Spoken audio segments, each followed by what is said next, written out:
Pastor Ben, Hello. thanks for being here. My pleasure, John. We've known each other for a long time. You've known me since I was in college. I know. My goodness. Man, what bad days those were, right? Well, because you went to the wrong school, of course. Oh, man, we're going to start that already? Okay. For those who don't know, Bruin, Trojan, this is evidence of the gospel right here. Light, darkness. Oh, that's exactly what I say to all the Bruins at my church. That's right. Pastor Ben, you have a lot of titles. You have Pastor Ben, Dr. Shin, also Professor Shin. Am I missing anything else here?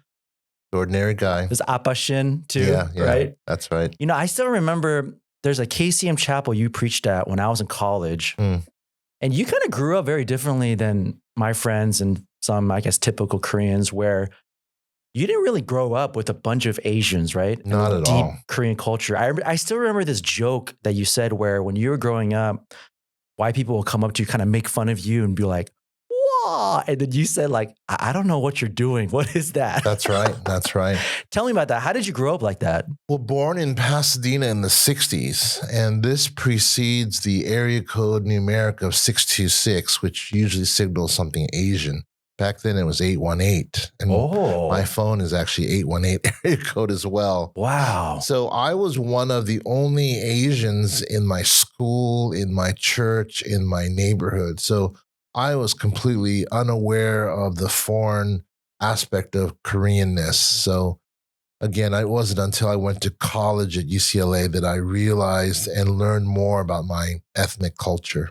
And were you growing up in a church at that time? I was at Lake Avenue Congregational in Pasadena. It's a big church off the 210. Wait, even as a kid, you were going child, there? Yeah. Okay, so that's one of the main reasons. You weren't going to a Korean church. No, and everyone at Lake Avenue was blonde, blue-eyed, and preppy, you know, the San Marino types. And so I thought I was one of them. Of course, I looked differently than they, but I wore my preppy clothes and my penny loafers and all that. So at what point did you start to like understand more about your culture, like Korean culture? Well, it was at UCLA because that's my first exposure to more Korean. And because I look Korean, they would start talking to me in Korean. They would bow to me. And I'm like, what is going on here? So I quickly learned. I was in a Christian fraternity at the time, Alpha Gamma Omega or AGO. And the majority of the members were Asian, Chinese, and Korean. The motto of the fraternity is the Christ-centered fraternity, but because there were so many Asians, we jokingly said the rice-centered fraternity because it was just full of Asians. Mm-hmm. And rooming with Koreans for the first time, I got to learn a lot about my own culture that I was fully unaware of. So your parents then never like made you go to Korean school? You weren't bowing to your parents? Were your parents very Americanized? Yeah, my parents came in the 50s, so they were very accultured. Their English was so good, there's no accent. So later on, when Koreans would call my home, my mom or dad would pick up the phone because they thought it sounded like an American white person. Oftentimes the Korean people would hang up thinking they got the wrong number because it's like perfect English, you know, and it wasn't me, it was my dad or my mom. So it was quite fascinating to see that. They tried to teach me Korean, but I probably was pretty resistant to that.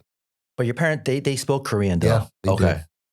So at UCLA, you're in the fraternity, and you were part of Grace on Campus, the college ministry of Grace Community Church. Yeah, so that was my church when I was at UCLA. I was at Grace Community in wonderful years. It was during that time I received my calling towards pastoral ministry.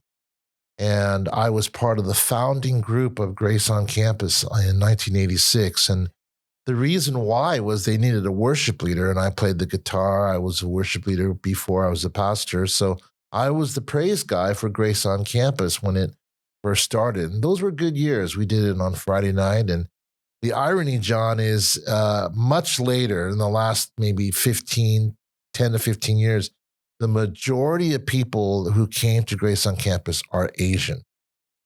Whereas back in the 80s, it was me and one other guy. And that time, you just recently met up with him again. It was Pastor Chris Mueller. He was the college pastor? Yeah, so I was just at a retreat at Forest Home and Lighthouse Bible Church where my good friend John Kim is the Pastor Chris Mueller was the speaker for that retreat. We were there for a Talbot faculty retreat. And so at mealtime, we got to see each other. We snapped a picture, and it was just great to connect with him because Chris was the first person to affirm me in my teaching gifts when I was a junior in college. Wait, I saw that picture, that panel. It was like Dr. Dirks, Dr. Wilkins, Dr. Snukin, Dr. Boersma. Yes. When I saw that picture, I was like, I wish I could have heard that panel. Oh, that panel was gold. So the theme of our Talbot faculty retreat was God's faithfulness, past, present, future. And so that first evening, those four gentlemen were the past. And they told all kinds of stories of when I first came to Talbot in 1988. It was just amazing to hear what they were sharing from the administrative and, professor side. Man, you guys didn't record it, did you? Unfortunately not. I would pay just to hear that panel. A lot of people would have. It was gold, John. It was just unbelievable. How's Dr. Wilkins doing? Is he doing okay? Yeah, he's doing well. I think he's able to delve into his scholarship more because he's not teaching. He's not coming up. He lives in San Clemente. So he's pretty much held up in his office and just reading, studying, and writing. But it was good to see him and his wife, Lynn. Yeah. Oh, man, I miss that guy. Yeah, me too. So you were at Grace Community while you were in college. Yes. Got to call the pastoral ministry during Grace on Campus years. Third year, junior year. Something I wondered was, why didn't you try to intern at Grace Community, stay there, and then go to Master's Seminary? You instead went to Talbot. Well, that was actually the original plan, was to stay at Grace. So I joined the college staff under Chris Mueller, and I was there serving with the college ministry, which was very large at the time, 500 plus. Wow. And that's like a regular church. Yeah. That was just the college group. And I led worship with other people, and I led, discussion groups and so forth. My mentor was an elder at Grace, Mr. Ralph Wong, dear man. And he wanted me to go to Master's, and I thought I would go to Master's. But I also wanted to study under Dr. Robert Sosi. Mm. And Robert Sosi was at Talbot, not at Master's. And so that was the deciding factor for me to stay at Talbot. Recently, my good friend and neighbor is Mark Sosi. And when we were driving to the faculty retreat, I told him it was because of his father that I stayed at Talbot and did not go to Master's. So that was the story. Did the people at Grace, were they upset about that? They thought you'd say? Yes, they were. they were not happy. They were just starting up, and they were trying to, build momentum. And the story goes that a number of the old Talbot faculty went to Masters. That used to be called Talbot West. Right. And we lost quite a few students to there. But I see it as a disagreement that God redeemed, kind of like Acts 15 with Paul and Barnabas. They had a sharp disagreement, but God doubled the efforts of the gospel, and Paul went one way, Barnabas went a different way, Talbot one way, Masters a different way. And I think we've been more fruitful in our separate lanes, and we've hit our own different people and covered more ground, probably. Do you ever think about what ministry would have been like if you ended up staying at Grace and going to Master's? Yeah, I think so. I've thought about that quite often. I probably would not have immersed myself so much with the Asian culture had I stayed at Master's, because that was not a priority for them, I think. And you and John, are you guys the same age? No, John is a couple years younger than me. Okay. And you just had a birthday. You turned 38, right? 38. Plus a couple decades, correct. Yes. So you just celebrate. What is it? Is it 52? 59. 59. Oh my goodness, Pastor Ben. I know. 59. Way into the AARP stuff. Okay. So you're going to be one more year. You're going to hit the big 6 years. That's a big one too in our culture. I know, that's correct. Yeah. So you just celebrate that birthday. And I had Jimmy on last week, and one of these days, I'm going to try to get you guys both in the same room together, because I was asking you about the beginning days of EM. It was just kind of like you and Jimmy, kind of like these originals. Mm-hmm. Who was the crew? Who was it that was with you guys that started EM in California? Well, I would say that Young Knock Presbyterian was one of the first established EMs. And I think later on, guys like Jim Bob Park, who is more 1.5, but had a vision for the second generation, really helped establish Young Knock. And then it became YNCC, Young Knock Celebration Church. And they had quite a legacy. But as they were formerly part of this denomination and this Presbyterian and so forth. They were the original blueprint. I think I came on the scene in 1989 when my first church, LA Hunme, and we're in this obscure area in El Monte, California. I mean, where's that, right? And then we slowly built up a pretty substantial English ministry, and we drew a lot from college students initially. And I think if you look at the freeways, we were smack in the middle of the 605, the 10, the 60, and all roads kind of led to LA Hunme. So we drew students from UC Irvine, UC Riverside, UCLA, and we had both KCM and CCM students. So on a good Friday night, we'd have 50, 60 college students doing Bible study. And we would drive. I was working at the time part-time at UCLA in the chemistry department. I would take students and we would drive an hour to sometimes 2 hours just to get to Bible study. This is when you're in college? No, post-college. Okay. So I've been working at UCLA for many years, and that was my part-time job. And we would leave Friday at 5. I would go and pick up students at the dorm, and we would drive for a couple hours, literally, to El Monte, which was far. Took the 10 freeway and the heavy traffic. We'd stop at the maybe local McDonald's, pick up food, and then pull into our small little church. Were you going to Talbot at that time? I was. I started Talbot in late 88, early 89. So from UCLA, Grace on Campus to Talbot, what church did you go to after Grace Community? Young Knock. You're going to Young Knock. 87 to 89, I was the worship leader, Sunday school teacher. I was not a pastor at the time. And then when I entered Talbot, then I started at LA Hunme 89 till 2004. Oh, so at 89 at Hunme, you were on staff? At Hunme. Were you the EM pastor? No, I was the youth pastor. Okay. Yeah. I was youth pastor for 3 years. Then I became college pastor for like 8 years. And then I became English pastor last few years. Okay. So Hunme was kind of your first pastoral ministry. That's right. Okay. And then when you were youth pastor, an old friend of mine, Thomas Shin, he was one of your students, right? Oh, yeah. Sure. He said he saw us on a Facebook picture once. He's like, hey, that was my old youth pastor. I was like, what? Yeah. His whole family was part of LA Hunme. So, okay, you're at LA Hunme, and was this like when Jimmy was also kind of coming into CMC, doing EM thing?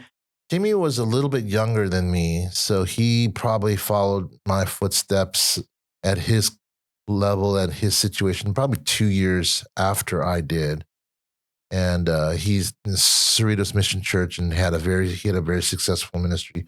I believe he was at OMC as a youth guy, and then he went to VKUMC in the Valley for a short time, and then he went to CMC, and he was the director of KCM at the time, and so that was a huge draw to Cerritos Mission Church. My wife actually was part of that when she was a single as well, so she used to go to CMC, right? That's right. So they built up quite a ministry at CMC. I was always envious of that because they had all the KCM people there as well as their regular people, and they had a pretty sizable ministry. So there weren't too many of you guys back then. So like I was asking Jimmy about who were his kind of accountability partners and crew.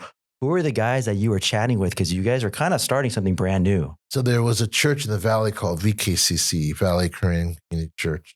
And it was John Kim, one of my closest friends, a guy named John Ko. They were kind of the counterpart in the Valley of what we were at El Hunme and El Monte. Other than that, maybe Young Knock, which was a little bit more advanced because they were older and more established.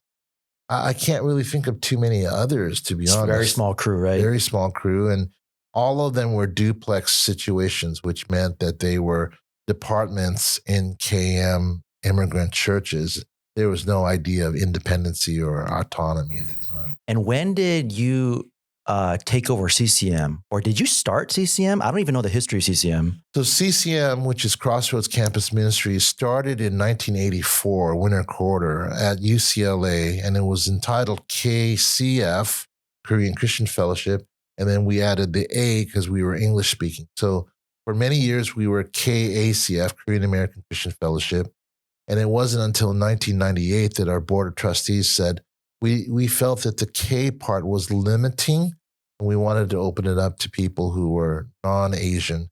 So in 1998, our board decided to change the name to a more generic and inviting name. So it became Crossroads Campus Ministries. It was funny how we came up with that. Our board was sitting at Denny's in Roland Heights, and we were all scribbling on napkins, and we were putting in our different names. And I remember we had chosen Lighthouse was a possibility, but there was already a church called Lighthouse. We used an acronym called EDEN, and it was Equipping Disciples Evangelizing Nations. And then someone told us, well, Eden or Eden in Korean means cult, so we probably shouldn't use that acronym. And then I think it was actually Steve Chang, who was the lead pastor of Living Hope now. He said, how about Crossroads? And we drew a cross, the cross of Jesus, Crossroads Campus Ministries. So we said, yeah, we voted, and that was the changeover in 1998. But boy, there was a lot of kickback because I realized people are attached to name. Yeah. So that was a hard sell. And ironically, there was a gentleman on staff, a white gentleman, who gave us the most grief about that. And it was ironic. And I told him, we're changing this in part for you. But he wasn't buying that. Mm. Okay, so I didn't know that you started CCM with your friends. Yeah, at UCLA. There was 4 of us, Okay. 3 men and 1 woman. And Steve Chang was the original founder, and a guy named Burton Lee, who's a doctor, and Lynette Shin, who's in Texas. She's married to Pastor Eric Shin, and then myself. And again, I'm the worship guy. So, wow, I didn't know that. CCM, because of like these past few years, it's kind of struggled a lot, right? You guys kind of let go of some campuses. So we did. How are you guys doing now? How are you dealing with that? Well, there's a pulse, but not much of a pulse. And I've had to wrestle with that personally, of just letting it shut down.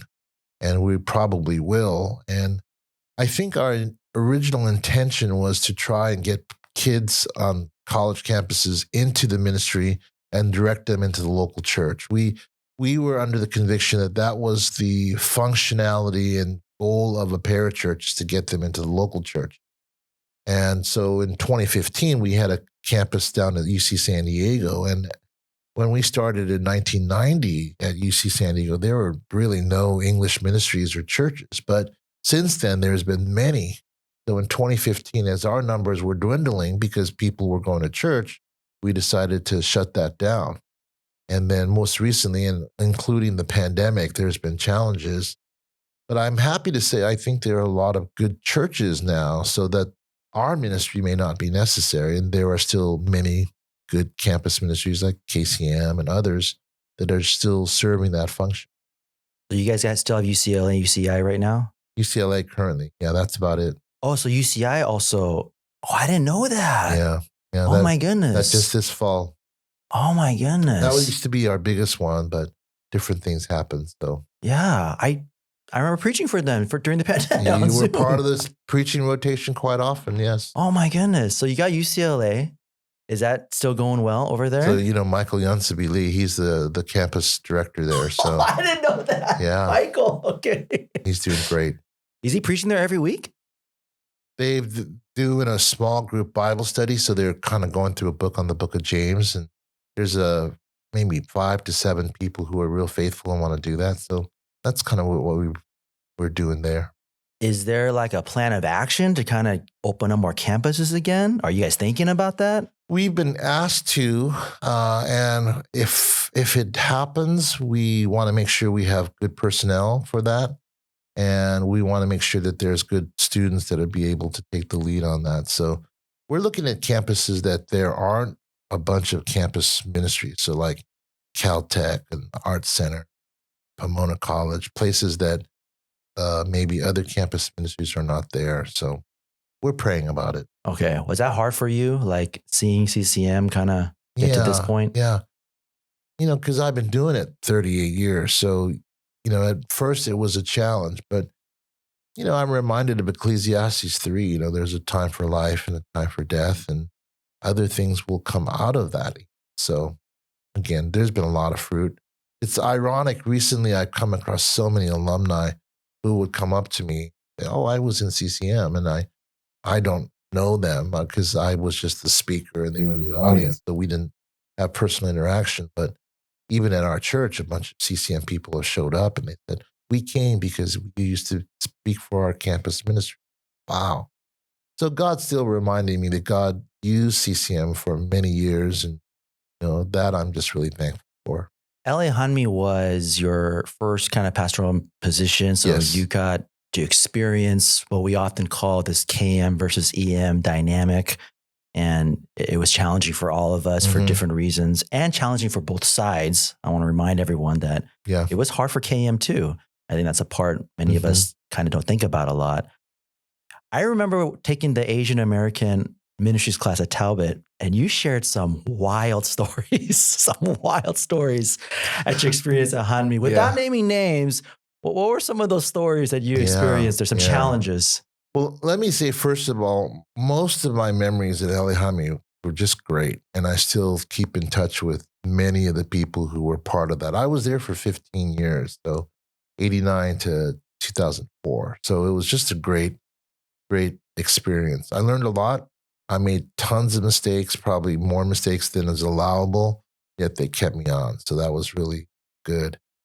Couple of things that were challenging for me. I don't speak Korean fluently. So at the time I was less Asian than I am now. So I made a lot of cultural blunders, innocently, not intentionally. Part of it was a lot of miscommunication because I don't speak the language.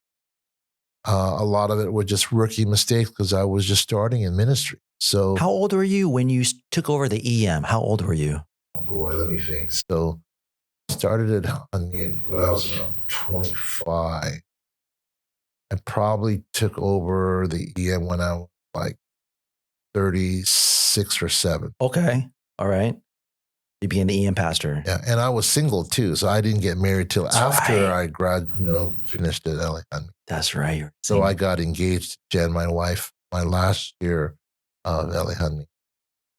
So there's a lot of, like you were saying, language barrier for you. What else? What are some other challenges? Well, just a lot of the cultural cues I just didn't know. I wasn't so honorific. And I was not trying to be cocky. I just was unaware of everything. So like the bowing and stuff? Yeah, all of that. Okay. Touching people, shaking hands, really giving a firm grip, which was perceived as challenging authority rather than. But in Western culture, you're supposed to give a strong handshake, not a dead fish. So, it was just really different. It wasn't right or wrong. It was just different. That's the language that I use. So, again, it was a great learning experience. Some of the horror stories, I had a lot of conflict with the elders. Some of it was deserved. Some of it was undeserved, in my opinion, but mostly reconciled with everyone. So I think that was an important thing that I can look back on and have clear conscience for. Some of those men have passed on and they're in heaven now. So I'm glad that we did resolve when we did. I think that was important for me and for them. I've visited Hanmi a couple times since my departure.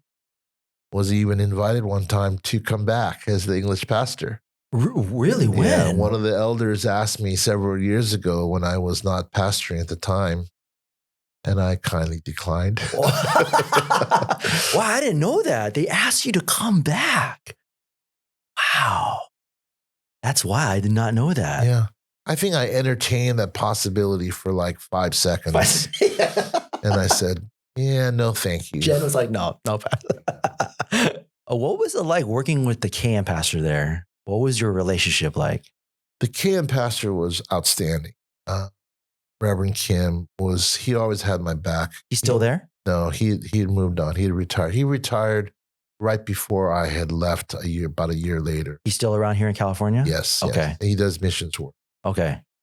He was very kind to me. He understood that I was not cultured, and he was a gentle soul, very, very kind, very patient with me. So I'm really thankful. Learned a lot from him as I watched him deal with difficult situations. So my conflict was not with the senior pastor, it was with the elders. And that was really hard, where I think later on, as I went through counseling and therapy, I realized that I had had a disdain for elders, all of them, because of these few that gave me a lot of grief. When you went through those challenges, disagreements, how did you deal with it yourself? Again, this was like when there wasn't much EM pastors, you couldn't just call someone, there's like so many people now that you could talk to. So how did you deal with it? Well, what I did, which I shouldn't have done, was I just kept my mouth shut and took everything in. Suppressed it.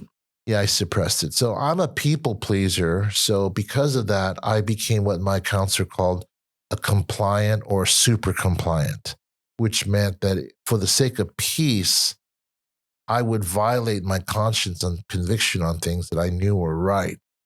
So I'll give you an example. I had a gentleman who was part of the PTA, the Parent Teacher Association, that's supposed to support education in church. And one Sunday he came to me, he said, "We're going to cancel all retreats." And I said, "Why?" He said, "It's a waste of time, waste of money." That's unfortunate, because that's where people recommit and time for them to have spiritual nurture. So we're going to cancel retreats. This is the president of the PTA.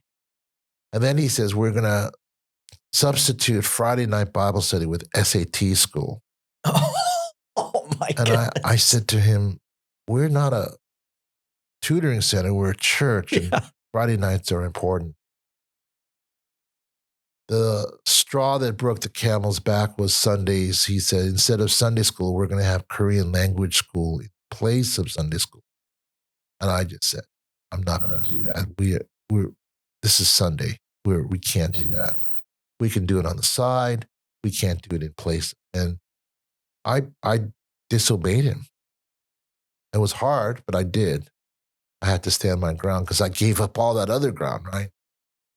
He just not happy with me. So we had conflict. What's weird is I always hear this, like when the elders are not on board, it's really hard. But how come the senior lead KM pastor, especially in our culture with hierarchy and authority and respect, how come he can't get them in line and be like, "Look, you got to do this way"? I think he tried, but I think sometimes structure is one thing where there's a plurality that's supposed to work in certain ways. But personality is another factor, where there may be people who won't listen or yield or submit to the pastor. And that was the case. We had a bunch of rogue folks on the elder board who were doing their own thing. That kind of led to the demise of the church and the elder board, because bottom line, they couldn't get along with anyone. So it was unfortunately a big departure, and the church is relatively small today. I remember this one story you shared in class where you got to remind me of the details, share the story again, where like something about parking and this guy came out and pushed you, right? Yeah. I forgot the story. Did you share that story again? So let's just call this gentleman Mr. Kim. Okay. That's a good generic one. Yeah. I had pulled in to the parking lot. We had two parking lots, one for the KM, one for the Englishman, but the pastors could park in the KM one. So I parked. I was going into the sanctuary, getting ready to preach and start an English service. And there was an elder there, rather short man, and I bowed to him, but for some reason, he was not in a good mood. So he kind of mad dogged me. He stared back, and he did not look happy. I went in and was getting ready to start the service, and my associate runs in and says, "Hey, Ben, you better come out here and take a look at this." I came out and I noticed that short man, Mr. Kim, was blocking the entrance to the parking lot because there were all these cars that were trying to get in. The cars that were trying to get in were English ministry people who were brand new. They were visitors. So they were not aware that there was a separate English ministry parking lot a half a block down. So he thought they were just trying to invade, and he thought they were just regular English ministry people. So he was blocking it. He was angry. He was saying these certain words that I didn't fully understand till later. And I went out there and I said, Mr. Kim, they're brand new. They don't know. I'll tell them afterwards if he would allow it. And he was just angry. And he said to me something to the effect of, this is all your fault. And Mr. Super Compliant, okay, sure. He said, I'm an elder. You're just a pastor. I said, okay. And then he said, I'm a big elder. You're a small pastor. Now, this guy's really short. So I'm just thinking, okay, well, I'm kind of laughing at this point. Okay, you're a big elder. That's fine. Your stature is not that big, but sure, I'll grant you that. And then he says something to the effect of, I tell you what to do. And this is where it starts getting tense. And then I didn't say anything. And then he said, I tell you what to do. And then he shoved me. And people saw this. People were watching. Oh, man. And I was kind of surprised. And then he said something like, did you hear what I said? And then he shoved me again. Now, I'm thankful that my dear father, who is a very bright man, he had always taught me that, look, if someone attacks you or does something, never react. Don't respond back. So I'm thinking this at this time. And then he shoved me a third time. And I just looked at him and I said, Mr. Kim, if you touch me one more time, I'm going to report you to the police. And I walked away. And he said certain choice words in Korean, which fortunately I did not understand. And that was it. This is right before I'm going to preach. Right for service. Oh my gosh. What was your mindset like before you're going to preach? I was pretty rattled. Oh my goodness. So I don't even remember what I preached that morning, of course. But the story gets better. So that night I get a call from my senior pastor. I heard you had an altercation with Mr. Kim. I said, yes, I did.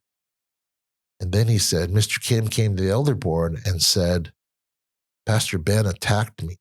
Oh, man. I said, what? Oh, really? Man. And I said to my pastor, I said, you know me. You know that I would never do. And then he said, yes. Just to be safe, there were probably about 20 people that saw this. Yeah, there's witnesses, so right? I said, I've not spoken to them, but I'll give you the names of those people and you can ask them. And whatever they say, if they say I attacked them, I'll resign. He called a few of them. He didn't have to call all of them. And of course, they sided with me. And the way the story ended is I went to my senior pastor after I was cleared, and my senior pastor advised me to apologize to Mr. Oh, man. And I'm thinking, what? Oh, man. I didn't do anything. And he just said to me, please trust me. This is the right thing to do. So the following week, on a Sunday, Mr. Kim was kind of under this canopy. We had this outdoor benches. He was by himself. So I went to him and I said to him privately, I said, Mr. Kim, I'm very sorry for what happened. Please forgive me. And I did not realize there were people watching kind of from afar. And Mr. Kim broke down in tears and later that night resigned from the elder board. Oh, my goodness. I was shocked. And my senior pastor said, kindness leads to repentance. So I'm glad I took his advice. Yeah. Can you imagine if something like that happened today with like a younger EM guy? Yeah, they may not respond the same way, and How are you holding it in? Like 3 shoves. My goodness, I feel like any one of us would have like just pushed back. Well, in my earlier years, I certainly had a temper. So again, Really? I've never seen you mad in my life, Pastor Ben. No, I've had a temper in the past, and I was a brawler in my high school years. But all that to say, I could have decked him and walked away, but then I would have lowered my standards and I would have destroyed my qualifications as a pastor, given to anger, and might have felt good for a moment, but that would have scarred my reputation for the rest of my life. So I'm thankful God delivered me out of that situation and gave me a bandwidth to withstand things. There's like wild stories of like, not just that, but protesting at the church, all these things. I remember years ago at OMC when they were protesting in the parking lot, all this kind of wild stuff that happens. How do you like, if you're a pastor at that church those things happen, like, what do you say? What do you say to people? I say 2 things. I say you are responsible for yourself, not other people. If people outside of us behave badly, that's on them and they're accountable. The second thing I say is your goal as a pastor, especially, is to be much like Jesus as much as you can. Jesus had lots of persecution to the point of death on a cross, but I mean, he could have wiped them out, could he not? But he didn't. He didn't retaliate. He even said on the cross, Father, forgive them. They do not know what they're doing. So I'm always mindful. I mean, I think this is where my years of study of the person of Christ and teachings of Paul and so forth have helped me to integrate that into my actions so that I don't misstep, which I could easily do. I think any of us could make a mistake like that and sin. So I'm just thankful that I have good accountability and people watching out for me, and I know what to do, and I actually do it. When I was on KCM staff, you would frequently come in, and not just for missions training, but you would do these special seminars for us, and they were always so good. And I remember the year, that painful year for you when you exited out of Hanmi, and you were sharing that story with us, just like all that pain, what happened. What was that like for you? Because it was a very unfortunate experience. And like, what was going through your mind while all that was going on? Because I figured you were going to be there forever. Yeah. Thriving, good, big ministry. And then this bad, unfortunate incident happened. Yeah. So I'm a long-term person. So at that point, 15 years was the mark that I had reached at the church. And I was engaged to Jen at the time. And our resolve was that we were going to stay on and stay on forever was basically our goal. It wasn't to be. Of course, God had better plans for us. But it was one of the lowest points of my life where we had to even postpone our wedding because I was not in a good condition. So I couldn't remember things. I couldn't sleep. I couldn't eat. I mean, I got lost driving home. I'd have to call my roommates and say, hey, guys, how do I get home? And they thought I was kidding. But later on, when I went to counseling, it was basically memory loss is a defense against pain. So it was just clouding my memory. I lost my computer 3 times on campus, and campus safety would call me, Professor Shin, we found your computer again, so I would have to go and recover it. Fortunately, Biola was a safe environment for that. But yeah, I think therapy was really helpful. I think good friends was really helpful. My wife, of course, was probably the biggest supporter. And I took a year off from pastoring. So that's when we got married in August of 2004 and went to Lake Avenue Church for a year. And that was kind of our recovery year, and no responsibilities as a pastor, just worshiping on Sundays and not having a lot of the pressure and stress that comes with pastoring. And that was a recovery year for me. But good people around me constantly ministered to me and encouraged me. And I didn't have a job. I was an adjunct at Biola and made like $800 a month. So not so much. You were already adjuncting. I started in 93 at Biola teaching undergrad. Okay. So until 98, I started teaching Talbot. So now I'm quickly approaching 30 years, I guess. Ooh. That's wild. Mm-hmm. So, but it's been good years. But again, I think that was a tough time. But what has happened, John, is those tough times have allowed me now in the classroom to teach about how to endure some of these things for students who are going through tough times. Every week, and I'm not exaggerating, without fail, even this week, I had a number of students come into my office. Dr. Shin, it's really hard. I'm going through this. And I'll empathize with them. And then afterwards, they'll say, well, can I share with you a story? And my stories are like crazy, right? Off the charts. And you can't even make this stuff up. And then they go, oh, I guess my situation's not so bad. And I go, yeah, it's not so bad. And I said, what is God trying to teach you through all this? So all of this was not for nothing. It was for something that was redeemable for the future, probably in the classroom.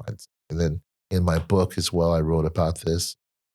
These are the lessons of people who have gone through some hardship to share with people who are currently going through hardship so that they would endure and prosper in the future. I remember when you shared that story with us, in my mind, I was like, what? No way. Why is that happening? It was like some sort of false accusation from one guy, right? Just one person. When I look back and reflect, it was a number of different things. But if I could sum it up, I think in part, not in whole, a lot of the elders' kids had been wayward. And I did not pay that much attention to them. I tried to reach out to them, but oftentimes was not successful. And I think with the grief of their parenting and kids walking away from the faith and the church and the shame that was entailed with that, they pinned that on me. So that was the accusation. So later on, it came back that I didn't teach the Bible, even though I was teaching the book of Romans verse by verse, that I was not a good leader, that I wasn't training people. You know, John, that's my mantra. I want to train people till forever.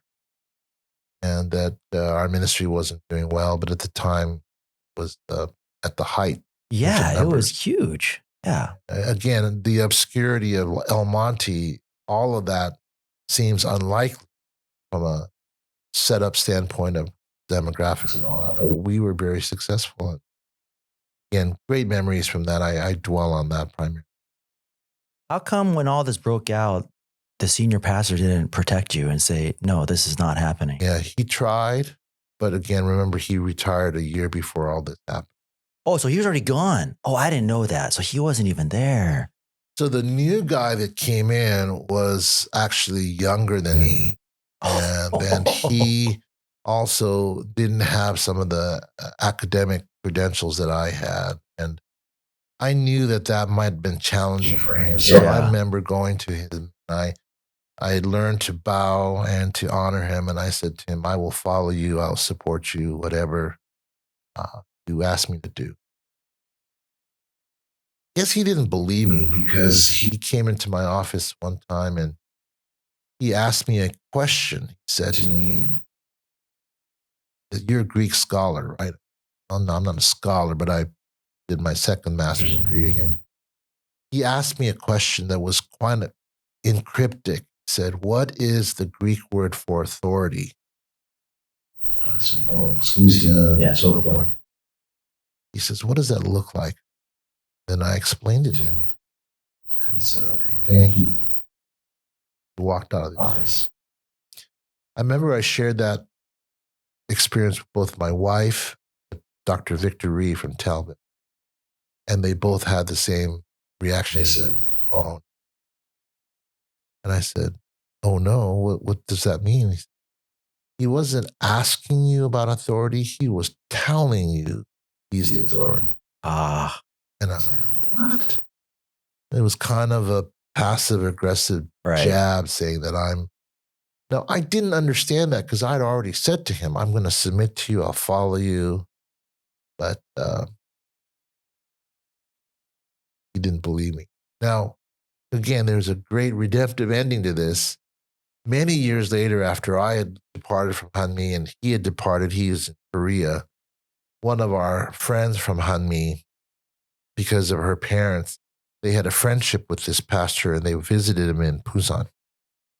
And the senior pastor knew that our friend was in the audience and asked the pastors to take her to the office. And in the conversation, he said, do you ever see Pastor Ben Shin? He said, yeah, we're neighbors. He said, tell him I'm sorry. Wow. So this was 7 years after the event. Oh my goodness. And then she came over. She literally ran over to our home and told us this. And I was, wow. I mean, talk about way. God just. Yeah. So that was immensely healing for me. For sure. Oh my goodness. Because, you know, I thought I was jacked by this guy. Yeah. But he realized later that he had some bad intel and he apologized. So he's pastoring out in Busan right now. Very big church. Really? So he's doing well out there. Oh my goodness. That's amazing. Yeah. When all this was going down, wasn't there, because the EM was big. I remember I visited one of your services once when I was a freshman in college, Sam Tomsick, a mutual friend of ours. Wow. I remember him telling me, go to this guy, Ben Shin's church. So, okay, I'm listening to him. So I went to your church and visited. I felt like wasn't there a big enough group to kind of fight this, to kind of support you and kind of like, no, we're going to stick this out. Did you ever feel like I'm going to fight this? I'm not a fighter anymore, at least. And so when I was departing, I told the church two things. I said, I'm not planning a church anywhere. I'm going to just stick to academia. It was true. And I said, please stay here and be committed to Christ in the local church. And they tried. They stayed another additional year. They did a search for a new pastor. And they chose my associate, Marcus. And the elders rejected him at the 11th hour. Marcus, who used to be at Vine Church, yes. That Marcus? Oh, I didn't know that. And so the remaining pastoral staff, there were three guys, Marcus, Steve, and Dennis. They planted the vine because there was no more future at LA Hunt. So that's when a good majority of the people moved on. I continued to stay under the capable hands of Pastor Elliott Young. They're doing a good job. Man, that's wild. But they tried to stay. They really did. Honored what I asked them to do, but it was no longer viable or sustainable. And I'm afraid the elders burned the bridge. So, you know, these things happen and continue to happen today even. Different churches. Do you still keep in touch with like your former members at Hanmi? All the time. That's great. A lot of them will pop in my current church at NLVC. We had a couple recently come back and visit and might even join our church. So we're really thankful.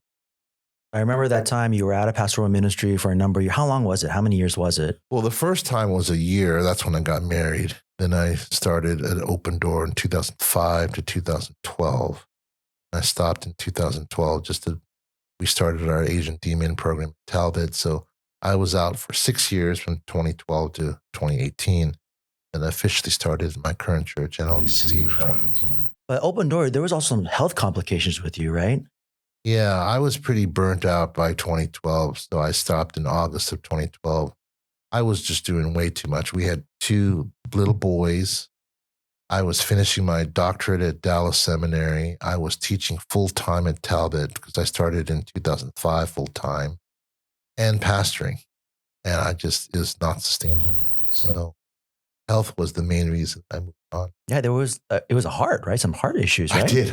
It's like a heart attack, didn't you? They thought it was a heart attack. Yeah. I was rushed to the hospital in an I remember ambulance. that. And it was a stress attack, which resembles a heart attack. I remember when you told me that, I was so freaked out. I was so scared. You know, the funny thing is that happened on Saturday, the 31st of March. And then when I came back to school on Monday because I was serving on a search committee. I think people thought I was joking because it was April 1st. Oh, man. April Fool's Day. And I said, no, I really was in the hospital. I had the marks of all the IV on my Yeah. What was it like working with the camp pastor at Open Door when you were at Open Door? So contrary to my first church, Alejandro, the senior pastor at Open Door, he and I had zero contact. I mean, he was aware of what I was doing, but he kind of left me alone. We had not a single meal together in my 7 years together. So that's kind of how he rolls. Wow. So I'm like, okay. Elders weren't as involved as it was in Hanmi Church? No, elders were great. Okay. So this is what kind of reinstated my hope in elders, because the elders at Open Door were very nice and very kind. So I have to tell you this funny story. At Hanmi, whenever they were going to lower the boom on me or say something negative, they would have a meal. They'd say, can we have a meal together? And I would follow the bait and we'd have a meal. And then they would just say, well, we're cutting your salary in half or something crazy. So that kind of scarred me. When we go to Open Door now, elders say, can we have a meal? I say, no, I'm sorry, I'm not available. Yeah. Don't cut my salary. And then one time an elder came up to me, a very kind man, Elder Cho, and he said to me, why do you never receive my invitation for a meal? And I said, because I think you're going to tell me some bad news. And he said to me, Pastor Ben, I just want to treat you to a meal. That's all. I said, really? Really? So he came through. So it was interesting how my past had hindered my present at that time. And I had many good meals with the elders after that. So the elders at Open Door were really outstanding. And that reinstated my hope in elders, because I thought, man, I'm going to be Baptist. Go and Back row Baptist. have a bunch of deacons and forget the elders. But that was a healing time. I remember after Open Door, you actually said, like, you know what, I'm just going to do full-time academics and not do pastoral ministry anymore, but more pastoring kind of in the class. Yeah. And I remember you doing that. And then along comes this opportunity that was presented to you. Yeah. And how did you get back into it? Because I thought you were done with it. You were just going to do academics. Right. It was December of 2016. My friend, who was the current pastor of NLVC, the English pastor, we had coffee at Pete's Coffee in Pasadena, and he told me he was going to study further. So he asked me, do you know anyone who could come in and take my place? And I said, oh, I might be able to find someone. Then he said, okay, that'd be great. Can you do that? In the meantime, would you mind being the interim for 2 or 3 months? And I said, yeah, I could do that. Our family was at Young Knox Celebration Church at the time. We were just members. We were not on staff. And so I started as an interim for 2 or 3 months was the plan. And I brought in 5 different guys who were all quality guys, all qualified, who I thought could have been the EM pastor. And long story short, none of them worked out over a 1-year process of 2017. So they didn't like it? They didn't want to do it? In most cases, yes. Okay. So I was the interim for a whole year. Then it was December of 2017. My senior pastor, Reverend King, said, why don't you come and be the English pastor? And I remember just laughing and I'm thinking, no, I'm not going to do that. I didn't say that to him initially, but he said, let me offer you a deal where you can just be the teaching pastor. You don't have to be part of the meetings or do office hours. He knew I was full-time at Talbot, right, so he respected that. And I came home and I told my wife, and I said, I was kind of incredulous. I said, can you believe it? I'm not going to do this. And I went to sleep that night, and in a dream, the senior pastor shows up and says, it is God's will for you to do this. And I'm like, what? So I woke up the next morning and I said, Jen, I think God wants us to do this. She just, hallelujah, she was so happy. Oh, so she wanted it. She wanted it, but she didn't tell me because she wanted to make sure that we would be on the same page. And she was waiting to see what my reaction was. She was fully on board. So we said yes. And So I agreed. So January of 2018 is when I started it officially as the teaching pastor, and then eventually became the English pastor of NLVC. So our ministry is called The Bridge. And I've been there now 5 years. Been the best church. I just love the people. I love the senior pastor, and the people are really supportive of me and of our ministry. And they even encouraged us to have independency during the pandemic, which was mind blowing. We're moving towards all of that. It's been great. Kang Moksanim is like one of those guys, I think you would agree with me, even though you know way more people than I do, but he's like one of those few, we're talking like the big three or the big five of KM guys that we love and like just think these are the models for KM ministry. I mean, he is certainly established in his own right, but he understands and supports the younger generation. So I think that he was just waiting for someone like me to come in who can work with a first generation and understands the differences and is not offended or, challenged by that. So it's been a great partnership. He's very kind to me and my family, and we had a number of meals together, and he's a book person. So he reads books all the time, and he gives me stacks of books, and I'm like, thank you. So it's been great. I love working in my church. I'm trying to get him in there into the podcast, but he said he doesn't want to do it. He doesn't like that stuff. I'm like, maybe if I ask both of you guys to come, he'll come. Yeah. Have you ever asked him, because he came out of that whole messiness of OMC, like, have you ever asked him like how he dealt with that and what it was like for him? He actually wrote all of his thoughts in a book called Gratitude. It's in English. It's in English. And it's a collection of his postings that he did.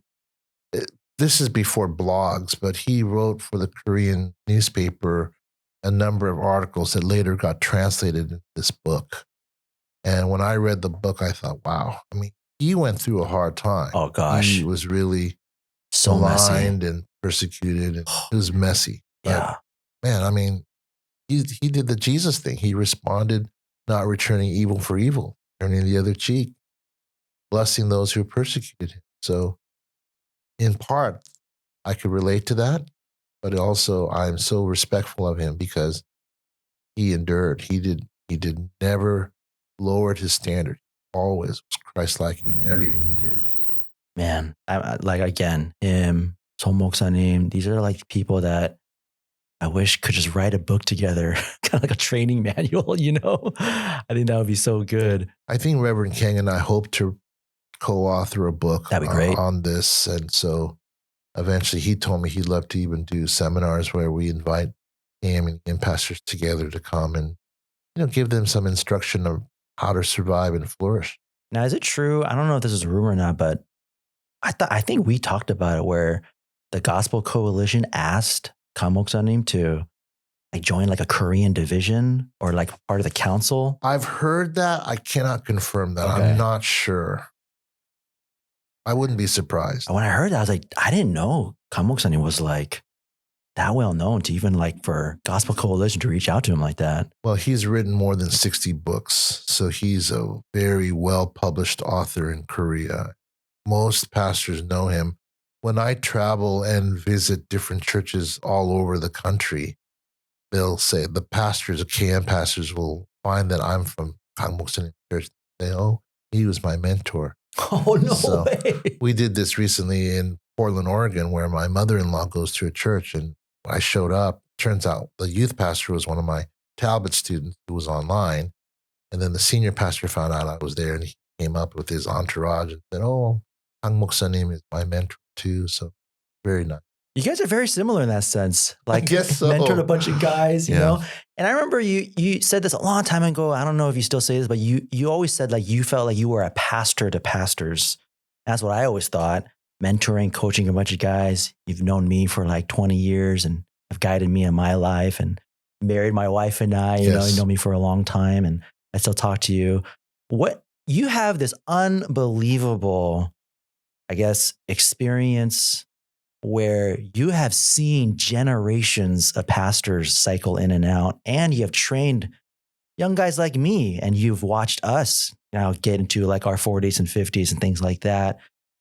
What are patterns that you have noticed in Korean American pastors as we're doing ministry from like the young 20s into like more of the full-time gig? Yeah.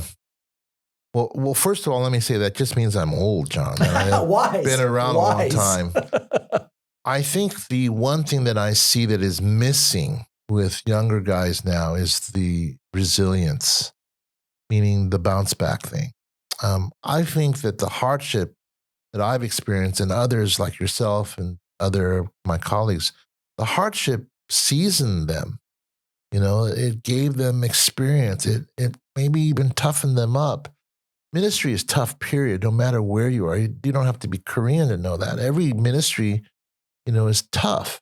I mean, the enemy, Satan, wants to knock us down. That's where resiliency is pretty important. So I find that guys today, that rather than bounce back, they just get embittered and they'll say, well, I'm just going to go somewhere else where I make more money. And the big one, and I'm not knocking this, but I'm just saying this is one that I'm seeing more and more. Guys are going to chaplaincy, whether it be military or hospital chaplaincy. Now, I think part of that is they certainly pay more. I think the seeming perception is it's easier than pastoring a church. I don't think so personally, because you deal with death quite frequently. And there are restrictions. A lot of places you can't share the evangelical gospel because you are more ecumenical and have people of all faiths there. So you have to be careful not to offend. Or they just say, I'm going to go and make money somewhere else. Well, God bless them. I hope they'll give that back to the church and support pastors. But it's sad because there are good people, gifted men who have just left vocational ministry. And that is really sad. So, and when I talk to them, they say, good riddance. You could tell there's still a little bit of an edge there. Do you notice anything in like my generation of people? You've known us since we were in college and now we're on full-time ministry. We're like in our 40s now. What do you notice in us and like my friends in my age group? I think you guys are getting beat up a little bit. That's why I try to come alongside and encourage. I want a lot of the guys like yourself and others to stay in the game. So that's why I've, I guess, taken up the mantle of being the pastor to pastor. So back in my day, at least at the Korean level, there was no one like that for me. So now that I've gotten opportunities and platform, I want to be that to people like you and younger people. So that's my role. I think that's what I need to do, and that's what God's called me to do. Something that I've noticed, and I don't know if you would agree with this, is we're starting to see a small pattern of people, Korean American pastors who are transitioning out. And it doesn't look good, the transitions. I'm not talking about immoral failure. We're not talking about that kind of stuff, but we're talking about, they're moving out and then we find out that maybe it wasn't that great at their church. We all thought it was because it was big, it was thriving, but a lot of these stories are coming out from the staff saying like, it wasn't that great. I feel like I'm seeing that more. Do you agree with that? Are you noticing that at all? A lot of it is stuff that I can't even speak about publicly, but certainly I'm aware of it because, again, in my role in the seminary, people come and I think the seminary is a safe third party to come and talk about these things. So my office has, if we could record all the stories that would be some of the things that you're probably alluding to. What do you think would help? Like, not just staying longer, right? But what do you think would help some of these guys that could have maybe, is it counseling? Is it just meeting with you? What could have helped them stay at that one church longer rather than transitioning out and, all this mess comes out? If I could narrow it down, John, I would say the breakdown is relational. They were unwilling to relate to people. They were either toxic because of their past or their father issues or whatever, and they never dealt with it. So it creeps back in and it will take an uglier form if it's, not addressed. And what happens is, yes, they were the victim, but you probably heard this term in counseling, victims become victimizers. So then all of a sudden they become really abusive or, verbally, sometimes even physically to their other staff people. And it's really bad. And so again, giftedness, in my opinion, is overrated. Character and relationships are underrated. And that's what you need to look at. So if I were to look at a church, I don't measure it successfully by the number of attendees or the programs. I determine it by the satisfaction and the flourishing of the staff, because that's the inside, that's the real deal. That's like behind the curtain, what's going on. So if the staff is happy, if they stay for a long time, if they are very respectful, they like the lead guy, that's an indicator for me that that's a healthy church. If it's not, and that's what we're discovering as some of these guys leave, then it's just a facade. Do you think the result of these guys not having relationships is because of growing up in the KME model, where a lot of us didn't have a relationship with the KM pastor? Therefore, when they're the guy, they do the same thing? I think that contributed to it, but I think it goes further back. It's a family origin thing with maybe their parents or their father specifically.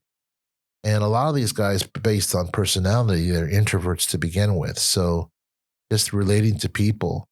The number one thing too, John, if I could say it this way, is I notice they don't have friends.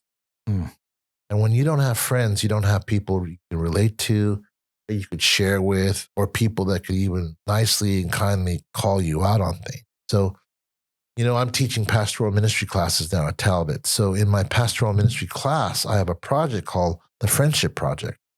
They're starting at the beginning of the semester. You have to meet with 3 other people in the class, have a meal with them, study with them, pray with them, and do a fun activity with them and report about that. Some people love that. Oh, cool, I get to meet people. Others just hate it. So near the end of the semester, they'll email me, "Oh, Dr. Shin, I didn't really have friends." Well, why not? It's because of their lack of effort. And I tell my class, what you do here will be indicative of what you will do post Talbot. And so it's not surprising that these guys don't have friends here, and they probably will never have friends. They're just set up for failure. I totally agree with that, especially with the family origin thing too. Like we both know some of these guys who had bad relations with their father, but there's also these guys that we know. That's the one thing I think about. I always ask that question: who is their accountability? Who is their friends? And almost always, like, they had none. Like, they were never in a small group or never had close people in their church. And I was like, oh, of course you're gonna like fall through the cracks with that. You look at recent failures like Ravi Zacharias. The guy was bigger than life, but he did not have any friends.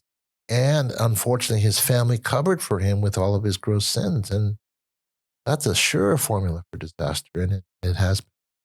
Man, that was a tough one. That was so sad. Yeah.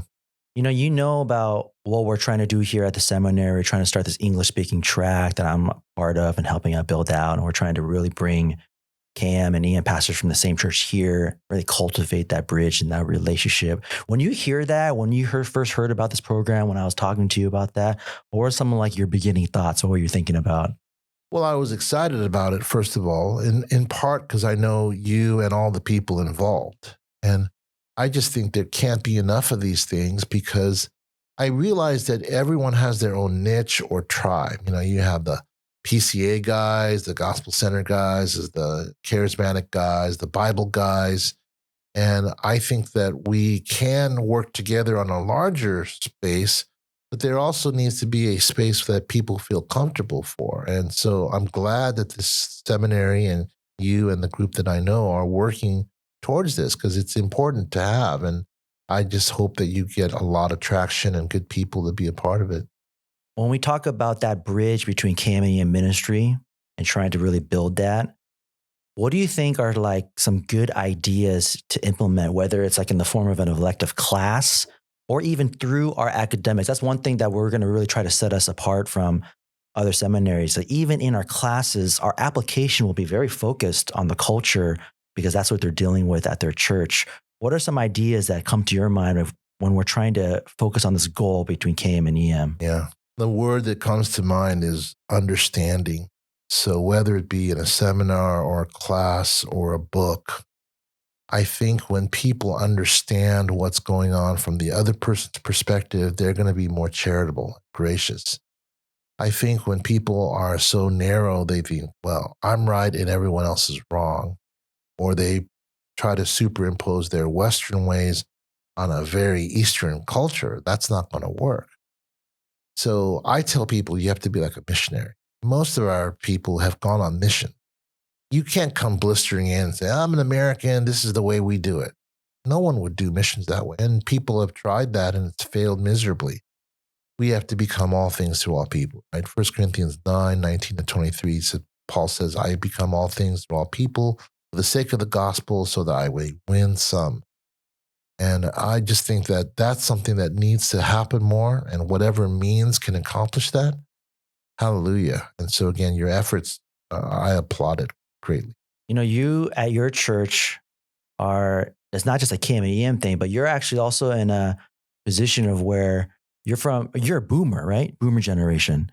I think so. But in your ministry, you have like Gen Zers there. And mostly millennials, yes. So how do you relate to Gen Zers from your seasoned life? Well, that's debatable if I do. My boys are immensely helpful. They're 17 and 14. And I ask them questions all the time. Last year, I spoke at the chapel at my son's Christian high school. And I was deathly afraid. I just thought, how's this going to go? Here's this old guy, a parent, And so I asked my son, Adam, how do I do this? And he told me two things that made it a success. He said, keep it short and use pictures. So I did that. I think I spoke 14 minutes for the chapel service. And he told me people were like, that was one of the best chapel services. I didn't feel that way. But from that perspective with Gen Z, I was just to the point, used a few slides, and left it memorable. So I need to be the learner. Otherwise, I can't relate to these people. Same with the majority of my church members are in their 30s.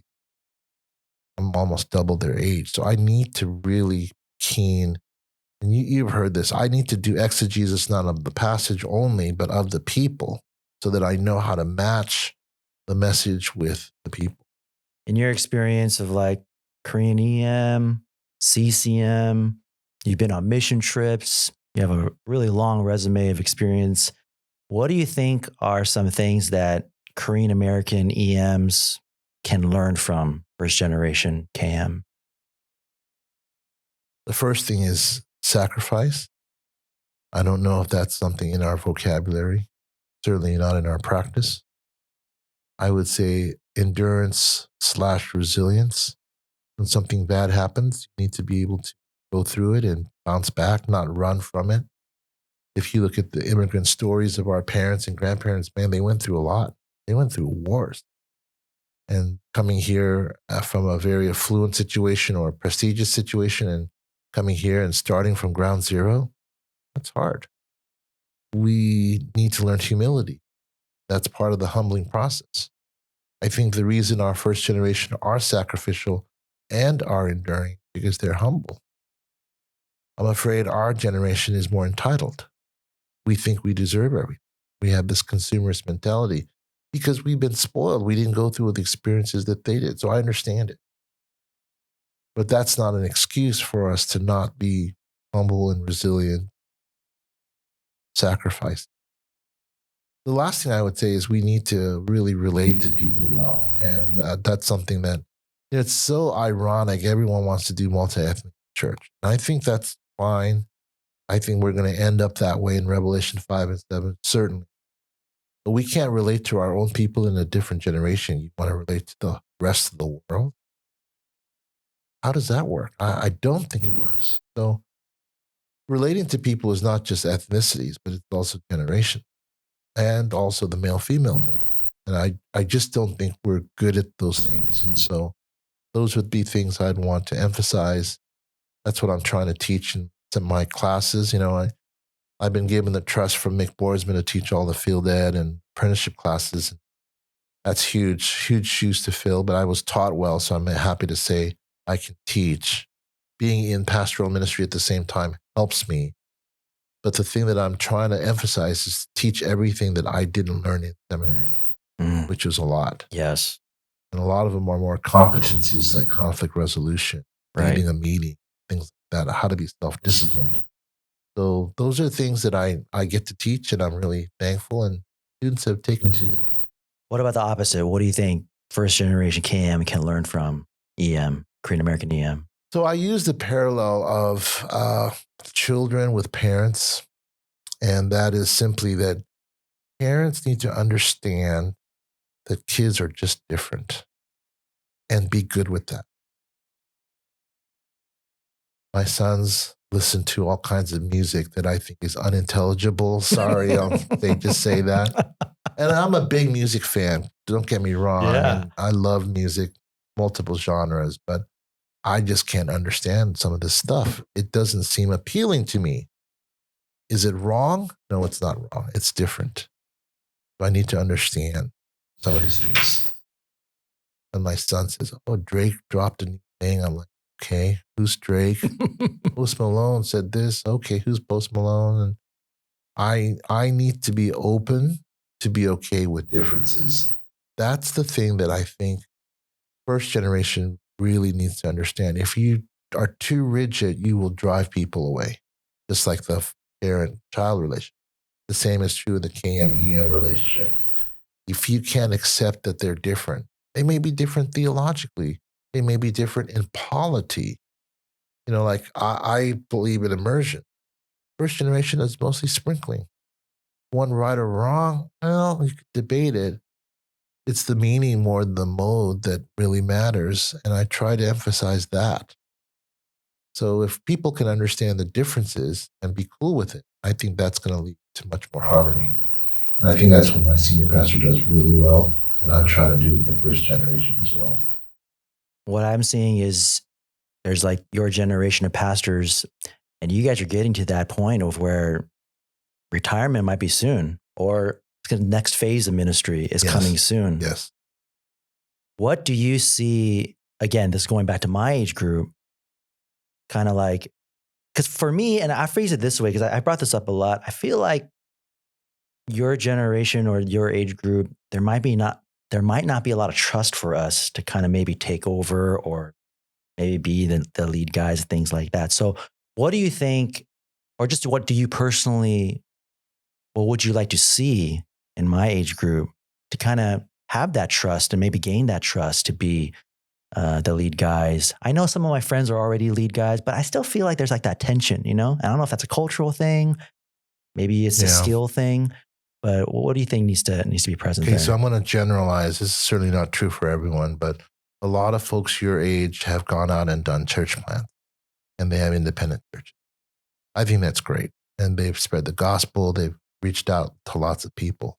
For some of those guys, what I hope is that experience will season them to want to come back and become lead guys in English ministries. Both are tough in different ways. But I think that hopefully people, and I think there's kind of a self-awareness, or, you know, when people get older, they kind of go through this midlife crisis. And what I have found is guys who are your age, in your 40s, right?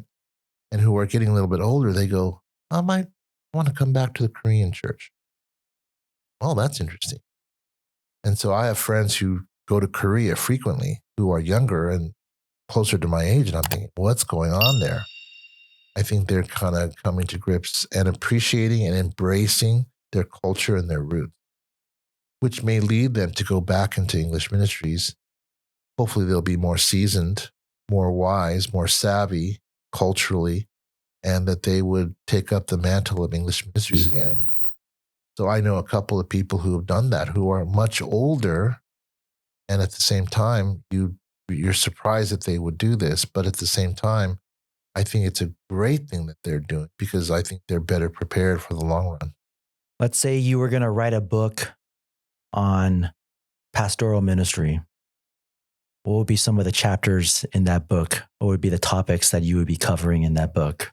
Well, I actually am writing a book on pastoral ministry. It comes from my class that I have. Every pastoral ministry class I have something called the pastoral tip of the day. So I have 15 of these. And they're small things that help pastors to be more effective. So some of the chapters were don't go too fast, take your time and pray. That's one chapter. Another one is get to know the names and the lives of your members. It means a lot. Another one is make sure that people know what you're doing so that you don't have to defend yourself. These are some of the chapters that are just small tips that I've gained over the years of 33 years of ministry that I think have been helpful as I passed on to my students who are entering into ministry. People have said, you should turn this into a blog. That's in the works right now for the Talbot Good Book blog, and that'll probably go into a book someday. Oh, is there like a scheduled book deal that you have with that already? Not With like yet. genre event or something like that? Okay, so you're going to try to. I'm going to try to. That sounds great. That sounds great. An idea that we had here is something that you alluded to, but Ruben and I were talking about how we would love to try to get a conference together of KM and EM guys. And that during that conference, I would love to get all you guys on a panel and just do some Q&A. And I hope if we do that, I hope you will be there and be on that panel. Yeah, I'd love to. You know, I have a picture from 2011, came back on my Facebook feed, at Sarang Church back in the day. The next gen one. We had one where it was Steve Choi, Jimmy, and myself. Jim Bob, Reverend Rowe from Sarang, and Reverend Kang, my pastor. Yeah. And we're sitting in this room, and basically they were asking questions. So these things have happened, and I think those players are on the same page. I think they're unfortunately rare versus common. And I think we need to get the word out more. It's kind of like voter awareness. We need to get more people out there to say, okay, we need more buy-in to work together. Because again, John, unfortunately, KMs and EMs are still breaking apart. Because a lot of times the KMs are bringing guys from Korea and they have no understanding of English ministry. And I'll just tell you, that's a sure, absolute formula for demise of English ministries. Because they're not concerned about English ministry. They want the 1.5ers who could teach Sunday school because they are proficient in English enough to get by. So you wipe out whole generations like that. What's going to happen is they're going to have to restart again once those kids of the KM people get older, and then we're back to square one. So we keep reinventing the wheel every decade. And I'm like, why? Koreans are so smart. You know, they have the most PhDs per capita of any country in the world. And we're just not so smart. No, that next gen meeting, it was a cool meeting. I wish we recorded it. And you remember there's also that one incident of a very angry person. Went off on us. You guys were actually, you were the only one that responded, but everyone else was scared to answer her question. She was my friend. So fortunately, I was able to temper that. Yeah. All right. Thanks for being here. Appreciate your time. I hope we can do this again. Thanks, John. Appreciate what you do and appreciate your friendship.